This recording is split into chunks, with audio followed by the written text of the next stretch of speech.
مایا نے جھجکتے ہوئے کہا، آپ فکر نہ کریں، وہ آ جائیں گے۔ زبیر پھانسی پر لٹک رہا ہو اور مجھے فکر نہ ہو، کاش میں گنگو کے ساتھ ہوتا۔ یہ کہتے ہوئے خالد نے اپنی مٹھیاں بھینچ لی اور ہونٹ کاٹتا ہوا باہر نکل گیا۔ مایا ڈبڈبائی ہوئی آنکھوں سے نہید کی طرف دیکھنے لگی اور وہ اس کے سر پر ہاتھ رکھ کر تسلی دیتے ہوئے بولی، مایا، اس نے تمہیں تو کچھ نہیں کہا، تم ذرا سی بات پر رو پڑتی ہو۔ مایا نے جواب دیا، آج ان کے تیور دیکھ کر مجھے ڈر لگتا ہے کہ اگر وہ ناکام آئے تو کیا ہوگا۔ نہید نے کہا، وہ ایک خطرناک مہم پر گئے ہیں اور ان کی کامیابی اور ناکامی میں ہمارا کوئی عمل دخل نہیں۔ اگر گنگو اور اس کے ساتھی بھی لڑائی میں مارے گئے تو آپ اپنے وطن چلے جائیں گے اور میں۔ نہید نے جواب دیا، میری ننھی بہن، تم اپنے لیے عرب کی زمین تنگ نہیں پاؤ گی، لیکن خالد آج بات پر مجھ پر بگڑتے ہیں، ممکن ہے کہ وہ مجھے یہیں چھوڑ جائیں۔ مایا، میرے سامنے خالد نے ایسی کوئی بات نہیں کی۔ ہاں، تمہارے بھائی اور زبیر کے متعلق یہ المناک خبر سننے کے بعد وہ کچھ بے قرار سا ہے۔ خدا کرے وہ زندہ بچ کر آ جائیں تو پھر خالد کے چہرے پر تمام عمر مسکراہٹیں دیکھا کرو گی۔ خالد کی مسکراہٹوں کا ذکر مایا کو تھوڑی دیر کے لیے تصورات کی حسین دنیا میں لے گیا۔ اسے یہ اجڑی ہوئی دنیا مہکتے ہوئے پھولوں کی ایک کیاری دکھائی دینے لگی۔ وہ پھولوں سے کھیل رہی تھی، مہکتی ہوئی ہوا کے جھونکوں سے سرشار ہو رہی تھی، چڑیوں کے چہچہے سن رہی تھی۔ وہ ایک عورت تھی جسے محبت تنکوں کا سہارا لینا اور امید دریا کے کنارے مٹی کے گھروندے بنانا سکھاتی ہے۔ لیکن ایک خیال باد سموم کے تیز جھونکے کی طرح آیا اور مایا کے دامن امید میں مہکتے ہوئے پھول مرجھا گئے۔ تصور کی نگاہیں عرب کے ریگزاروں اور نگلستانوں میں گھومنے کے بعد برہمن آباد کے چوراہے میں اپنے بھائی کو پھانسی کے تختے پر لٹکا ہوا دیکھنے لگی۔ وہ ایک بہن تھی، ایسی بہن جو اپنے گھر میں مسرت کے کہکے سننے کے بعد بھائی کی ایک ہلکی سی آہ پر چونک اٹھتی ہے۔ مایا نے اپنے دل میں کہا، بھیا، میرے بھیا، خدا تمہیں واپس لائے، تمہارے بغیر مجھے کسی کی مسکراہٹ خوش نہیں کر سکتی۔ نہید نے اس کی طرف ٹٹکی باندھ کر دیکھتے ہوئے کہا، مایا، تمہیں واقعی خالد سے اس قدر محبت ہے؟ مایا نے چونک کر اس کی طرف دیکھا اور دوپٹے میں اپنا چہرہ چھپا کر ہچکیاں لینے لگی۔ نہید نے پھر کہا، مایا، معلوم ہوتا ہے تمہیں مجھ پر اعتبار نہیں آتا، میں خالد کو جانتی ہوں۔ وہ مایا نے اس کی بات کاٹتے ہوئے کہا، نہیں، میں اپنے بھائی کے متعلق سوچ رہی ہوں۔ قلعے کا ایک پہرہ دار بھاگتا ہوا آیا۔ نہید اپنا چہرہ دوپٹے میں چھپا لیا اور اٹھ کر بیٹھ گئی۔ پہرے دار نے کہا، خالد گھوڑے پر زین ڈال رہے ہیں، وہ میرا کہا نہیں مانتے، انہیں برہمن آباد کا راستہ بھی معلوم نہیں، اگر کوئی حادثہ پیش آ گیا تو گنگو مجھے زندہ نہیں چھوڑے گا، آپ انہیں منع کریں۔ ایک لمحہ کے لیے مایا کا دل بیٹھ گیا، پھر زور سے دھڑکنے لگا۔ وہ اٹھی اور بے تحاشا بھاگتی ہوئی قلعے سے باہر نکل آئی۔ اس کا دل یہ کہہ رہا تھا، خالد مت جاؤ، میں بھائی کا غم برداشت کر سکتی ہوں، لیکن تمہارے بغیر زندہ نہیں رہ سکتی۔ خالد، مجھ پر رحم کرو، خالد۔ قلعے سے باہر خالد گھوڑے کی لگام تھام کر اپنا ایک پاؤں رکاب میں رکھ چکا تھا۔ مایا نے بھاگتے ہوئے آواز دی، ٹھہرو، خدا کے لیے ٹھہرو، اکیلے مت جاؤ، میں تمہارے ساتھ ہوں۔ یہ کہتے ہوئے اس نے گھوڑے کی لگام پکڑ لی۔ خالد نے اپنا پاؤں رکاب سے باہر نکال لیا اور پریشان سا ہو کر مایا کی طرف دیکھنے لگا۔ اتنی دیر میں نہید بھی باہر آ چکی تھی۔ مایا نہید کی طرف متوجہ ہو کر بولی، بہن، انہیں روکو، یہ موت کے منہ میں جا رہے ہیں، بھگوان کے لیے، خدا کے لیے انہیں روکو۔ نہید نے اس کے قریب پہنچ کر کہا، خالد، اگر تمہارے جانے میں کوئی مصلحت ہوتی تو میں اس بے کسی کے باوجود تمہارا راستہ نہ روکتی۔ تم اکیلے شہر میں راجا کے تمام لشکر کا مقابلہ نہیں کر سکتے، تمہیں گنگو کا انتظار کرنا چاہیے، وہ ضرور آئے گا، اگر وہ نہ بھی آیا تو اس کا کوئی نہ کوئی ساتھی ضرور آئے گا۔ بے شک تم بہادر ہو، لیکن ایسے موقع پر صبر سے کام لینا ہی بہادری ہے۔ خالد نے جواب دیا، آپا، تمہیں بخار ہے، تم جا کر آرام کرو، میں صرف ان کی راہ دیکھنے جا رہا ہوں، میں وعدہ کرتا ہوں میں دور نہیں جاؤں گا۔ مایا نے کہا، نہیں بہن، انہیں مت جانے دو، یہ واپس نہیں آئیں گے۔ خالد نے کہا، مایا، ممکن ہے کہ راجا کے سپاہی ان کا تعاقب کر رہے ہوں، ان کی مدد میرا فرض ہے، تم اپنے بھائی کا خیال کرو۔ مایا نے جواب دیا، میرا بھائی اگر خطرے میں ہے تو آپ اس کی مدد نہیں کر سکتے۔ خالد کچھ کہنا چاہتا تھا، لیکن دور سے ایک شخص جو درخت پر چڑھ کر پہرا دے رہا تھا چلایا، وہ آ رہے ہیں، اور معاً جنگل میں گھوڑوں کے ٹاپوں کی آواز سنائی دی۔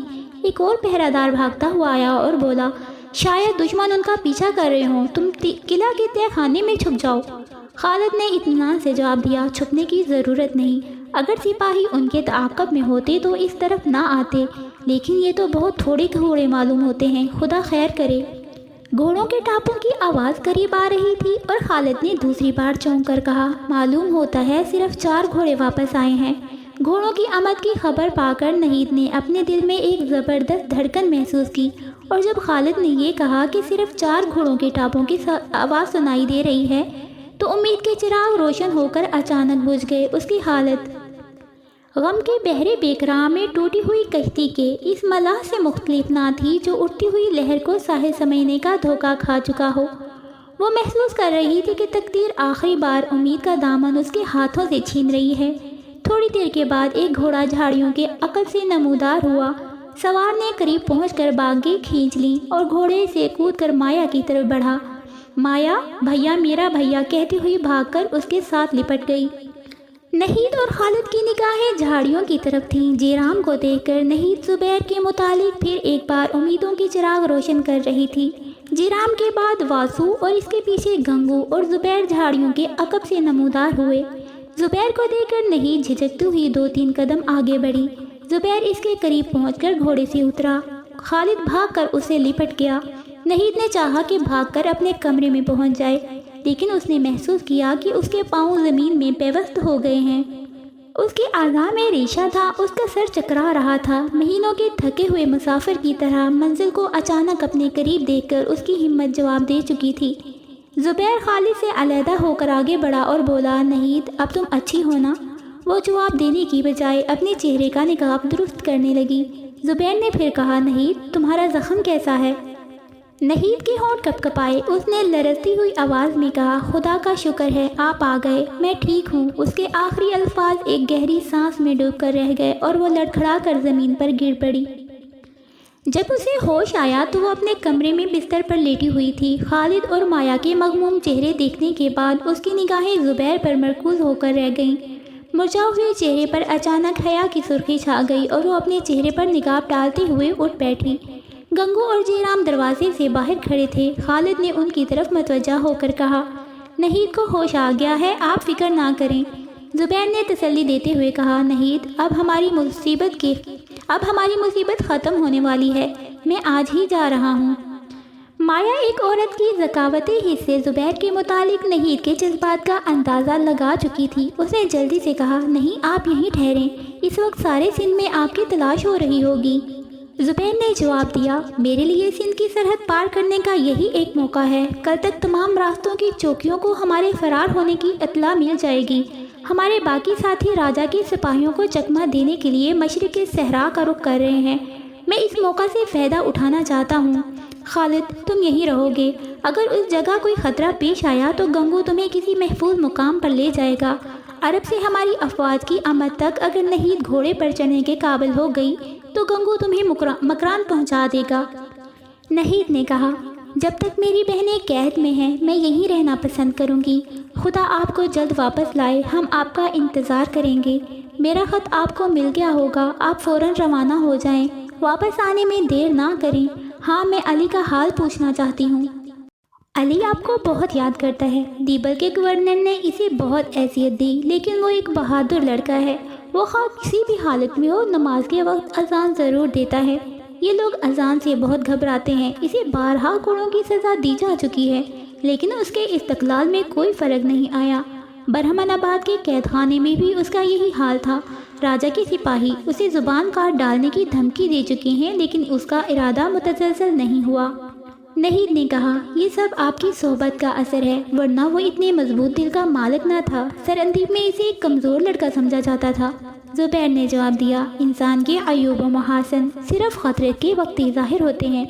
دروازے پر سے گنگو نے آواز دی، اب دوپہر ہونے والی ہے، آپ کو دیر نہیں کرنی چاہیے۔ نہید نے کہا، آپ جائیں، خدا آپ کی مدد کرے، لیکن آپ کو مکران تک خوشی کا راستہ معلوم ہے؟ زبیر نے جواب دیا، واسو میرے ساتھ جا رہا ہے، وہ تمام راستوں سے واقف ہے، میں مکران کی سرحد پر پہنچ کر اسے واپس بھیج دوں گا۔ مایا نے کہا، لیکن اس لباس میں آپ فوراً پہچانے جائیں گے۔